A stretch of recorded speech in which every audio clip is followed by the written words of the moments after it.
Hola amigos de Perú 21, mi nombre es Álvaro Reyes, periodista de esta casa periodística, ¿no? Y estamos acá en La Voz del 21 con una entrevista repentina, necesaria y oportuna con el procurador del MTC del Ministerio de Transportes y Comunicaciones, David Ortiz, a propósito de esta última transcripción de un audio que se ha conocido en el que protagonizan el detenido empresario Samir Villaverde y el exministro de Transportes y Comunicaciones, Juan Silva, amigo del presidente Pedro Castillo, precisamente porque hay una transcripción, un extracto de esa conversación que vamos a ver a continuación, en donde hacen referencia al procurador y también, bueno, a una persona llamada Anatoly, que entendemos es ex asesor del exministro Juan Silva. Acá tenemos el extracto. Como decía, es la conversación entre Juan Silva y Samir Villaverde. Esto es lo que dice Samir Villaverde, ¿no? Es la primera vez que me han mandado de Tarata, refiriéndose al consorcio Tarata, que ganó esta obra en la región San Martín, Puente Tarata. A ver, es la primera vez que me han mandado de Tarata, para que sepas, me lo han mandado con todo y maleta.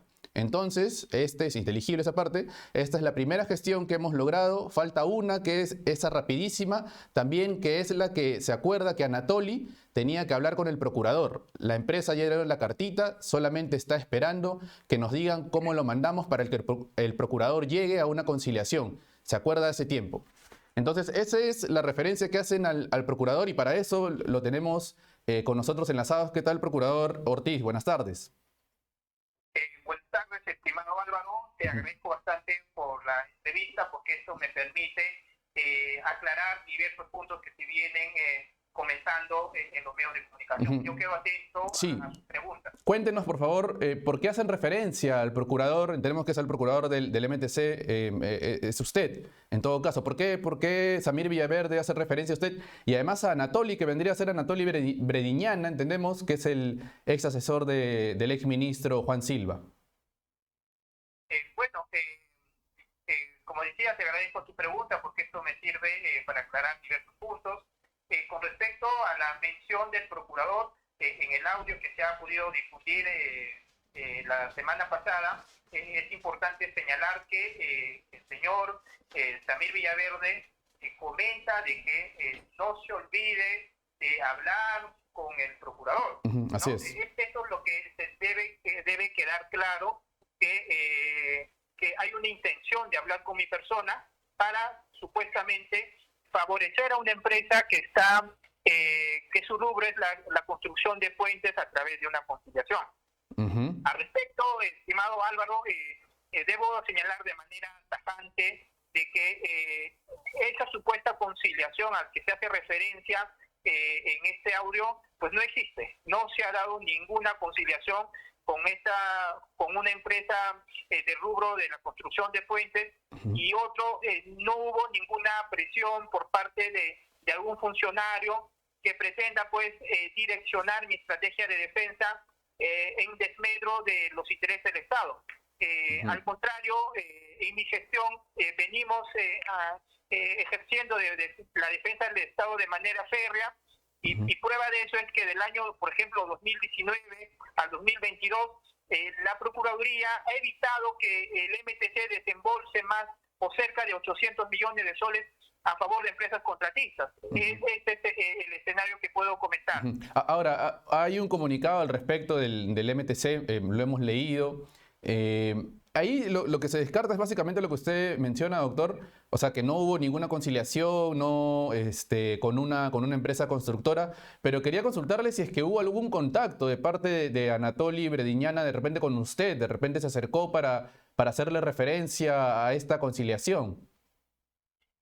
Bueno, nosotros al estar en el ministerio tenemos coordinaciones constantes con los titulares de las entidades a fin de hacer una serie de requerimientos para la Procuraduría, por ejemplo, el tema de personal, el tema logístico, entre otros. Y es por eso que los procuradores solemos tener estas reuniones de manera concreta, ¿no? Ahora, quien habla, pues, en una o en dos oportunidades han podido intercambiar palabras con el señor Anatoly Brediñana, pero sobre temas específicos de la gestión de la Procuraduría, temas de contratación de personal, a temas logísticos, y en ningún momento he recibido presiones pues para favorecer a ninguna empresa a través de un proceso o un procedimiento de conciliación, ¿no? Pero presiones quizás no, pero de repente alguna consulta, algún interés por parte de Anatoly Brediñana por una conciliación. No, ningún interés, y tampoco me ha señalado o tratar de repente de manera directa o indirecta de poder direccionar la estrategia de defensa que he planteado. No ha habido ninguna presión por parte del señor que menciona, y tampoco de ningún otro funcionario, porque es importante resaltar que los procuradores públicos, conforme al decreto legislativo del Sistema de Defensa Jurídica del Estado, gozamos de autonomía e independencia en nuestras funciones, ¿no? Entonces, eso es lo que yo puedo señalar. Pero no obstante, estimado Álvaro, yo creo que es importante tener en cuenta lo siguiente. En el comunicado que usted ha mencionado, evidentemente se ha señalado de manera expresa y se ha desacreditado lo que se señala en el audio. Uno, de que no hubo esa conciliación, y dos, de que no hubo la presión para favorecer a ninguna empresa.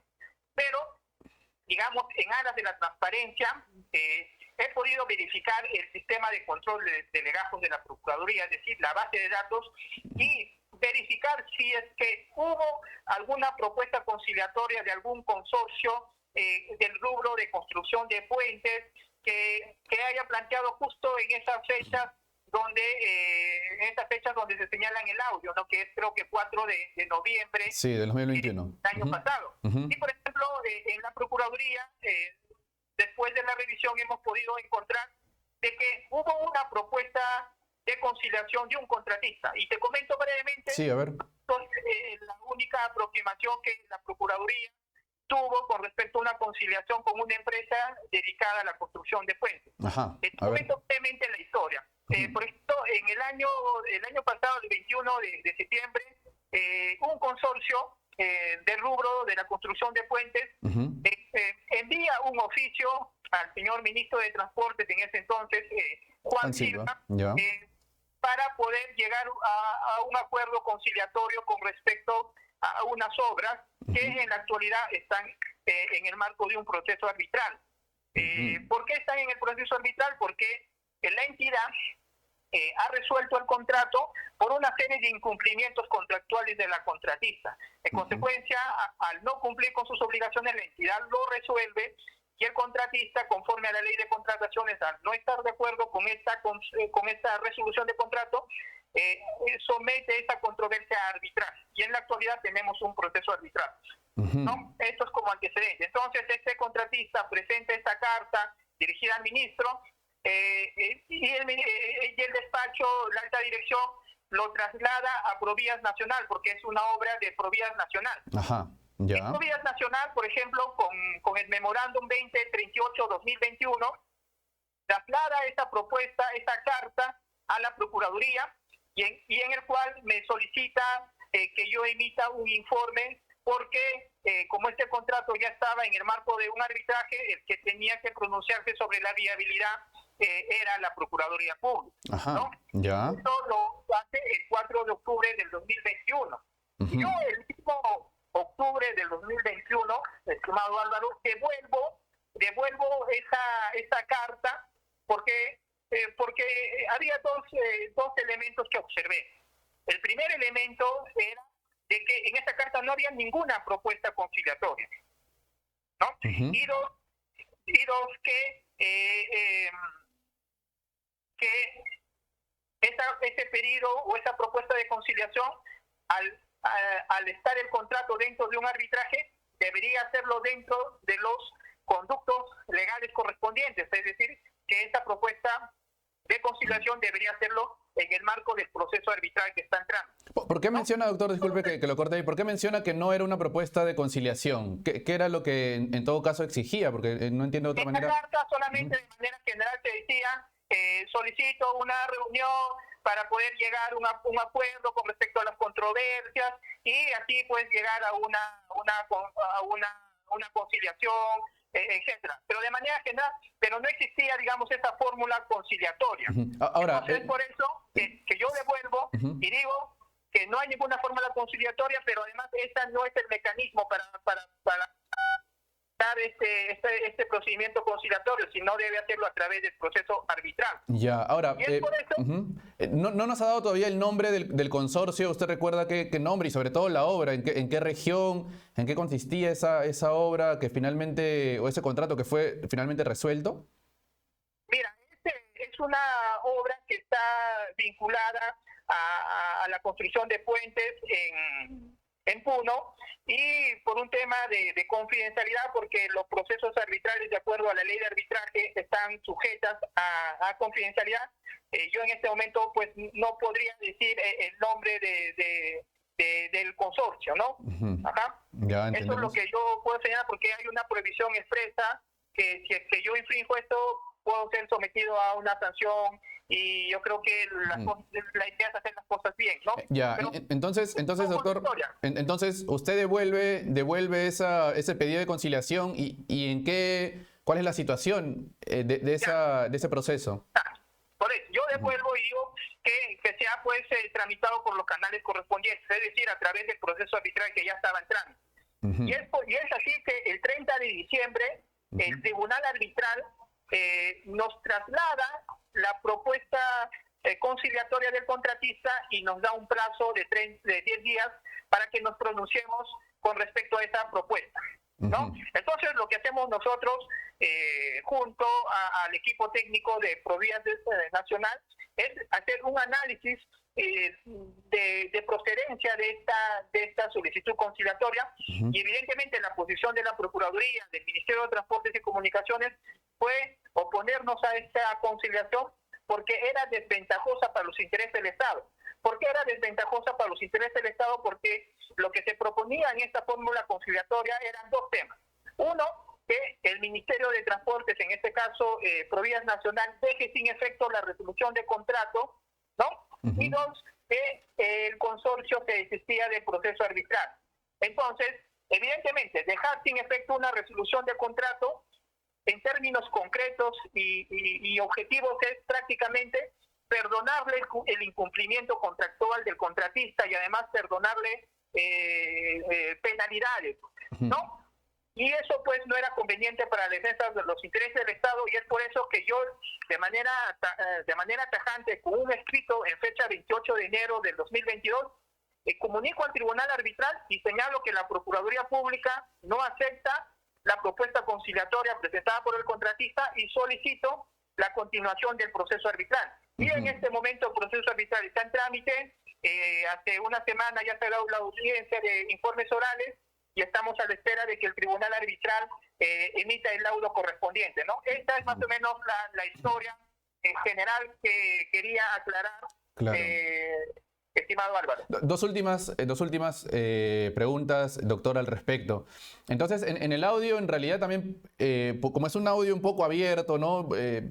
Parece que no, Samir Villaverde no refiere específicamente al consorcio Tarata, sino habla de una conciliación aparentemente en general, ¿no? O sea, no se refiere necesariamente al consorcio. ¿Ustedes han evaluado de repente usted que más bien el interés estaba en esa conciliación que usted acaba de hacer referencia? ¿Puede ser?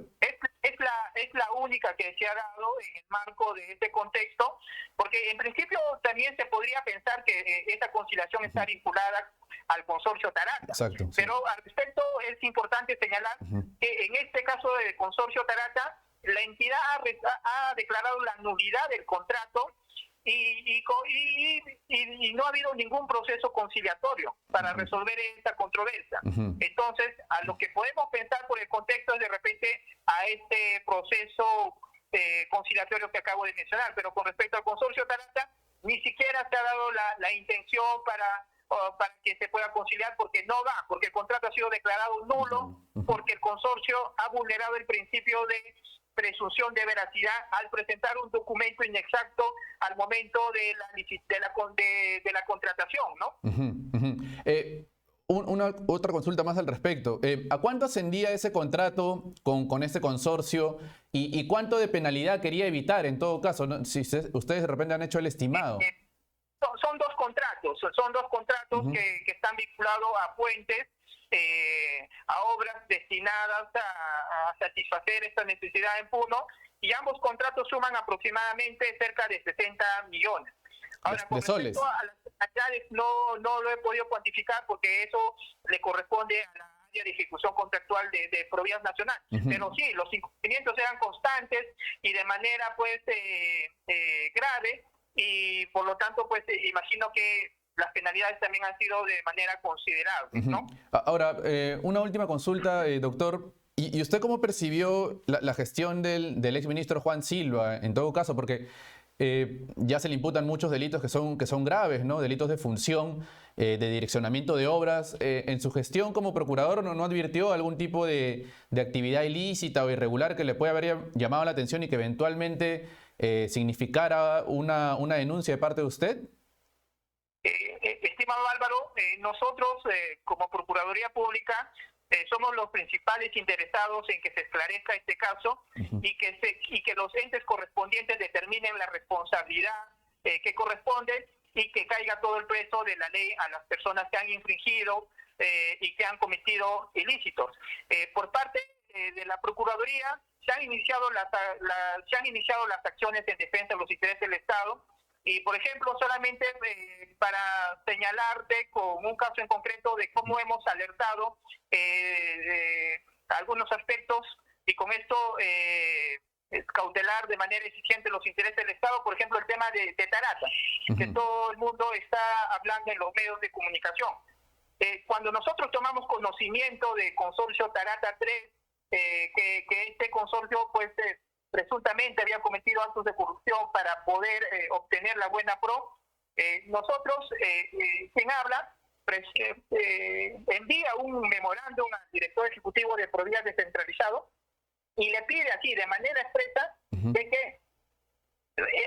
que emita un informe señalando de que si es que la contratación se ha realizado o no conforme a la ley de contrataciones del Estado y su reglamento, y dos, realice una fiscalización posterior, es decir, verifique si todos los documentos que el consorcio Tarata ha presentado para obtener esta buena pro son verdaderos o no. Entonces, como consecuencia de este pedido de oficio que nosotros hicimos, Provías realiza la fiscalización posterior y determina justamente que había un documento falso, en estricto una constancia de trabajo que el consorcio Tarata había presentado para acreditar la experiencia y así pues ser acreedor de la buena pro de este contrato. Entonces, por ejemplo, como resultado de esa fiscalización posterior, se determinó, uno, que se declare nulo el contrato por haber infringido el principio de veracidad. Pero no solamente eso, como ya se ha comprobado de que el consorcio ha mentido, ha presentado documentos con información inexacta para obtener esta buena pro, nosotros desde la Procuraduría hemos iniciado, por ejemplo, las siguientes acciones. Uno, se ha comunicado al OCE, se le ha pedido que se le entable un procedimiento administrativo sancionador al consorcio Tarata y a las 3 empresas que conforman este consorcio, entre ellos Tapusa, Termidex y otro que no recuerdo en este momento, que el OCE inhabilite a este consorcio y a estas empresas para contratar con el Estado porque han quebrado un principio elemental que es el principio de presunción de veracidad. Y no solamente eso, sino también desde el ámbito de nuestras competencias, al haber presentado un documento con información inexacta, hemos denunciado penalmente ante la Fiscalía al representante legal del consorcio Tarata 3 y hemos pedido que se le incluya como civil responsable a las empresas que conforman este consorcio y en la actualidad esta denuncia está en calificación del Ministerio Público. Entonces, en el marco de nuestras competencias hemos podido realizar estas acciones y también tengo entendido que el procurador público especializado en corrupción de funcionarios también en el marco de sus competencias está realizando ya las investigaciones y las acciones correspondientes sobre el tema de corrupción. Entiendo. No quiero olvidar preguntarle esto. En algún momento el exministro Silva, cuando él estaba a cargo de este sector, pidió hablar con usted, habló en algún momento con usted, se presentó ante usted, ¿usted lo conoció personalmente? Jamás, estimado Álvaro. La única reunión, recuerdo, en la que yo participé en presencia de varias autoridades fue sobre un arbitraje que se suscitaba con una empresa que estaba encargado de ejecutar una obra en Moquegua. Lo que pasa es que en este caso el tribunal arbitral emitió una medida cautelar y a través de esta medida cautelar suspendió la ejecución de esta importante obra. Y en consecuencia, pues, los representantes, los congresistas de Moquegua, las autoridades de Moquegua, llegaron al ministerio y querían saber cuál era el estado situacional de este arbitraje, de esta medida cautelar y qué habíamos hecho nosotros para poder reactivar esta obra. Y mi presencia fue delimitarme a explicar de cuál era el estado situacional, de qué acciones habíamos hecho para poder dejar sin efecto esta medida cautelar, y posteriormente me retiré. Y que yo recuerdo, esa fue la única aproximación que tuve con el exministro Silva, ¿no? Ya veo, ya veo. Bien, doctor, agradecemos por su tiempo, por estas precisiones. En Perú 21 vamos a ahondar más sobre este caso desde la unidad de investigación. Amigos, Sí, eso ha sido... Gracias, doctor. Estimado Álvaro, solo para finalizar, desde la Procuraduría nosotros pedimos a la Fiscalía que acelere estas investigaciones y que se dé pues con los responsables y que a estos responsables le caiga todo el peso de la ley, porque así como se habla de manera constante de que en el Ministerio de Transportes hay corrupción generalizada, también es importante decir que en el Ministerio de Transportes y Comunicaciones existen funcionarios comprometidos con su trabajo, funcionarios que quieren a la institución y por culpa de malas acciones no podemos enlodar el trabajo que están haciendo las personas correctas, ¿no? Solo eso, y con esto concluyo y te agradezco por la entrevista. Bien, a usted, doctor, por su tiempo. Creo que coincidimos en eso, ¿no? Nuevamente, muchas gracias por su tiempo. Amigos de Perú 21, no se olviden de leer la versión impresa, leernos también en la versión web y, por supuesto, ver la televisión. Muchas gracias. Conmigo, hasta una próxima oportunidad.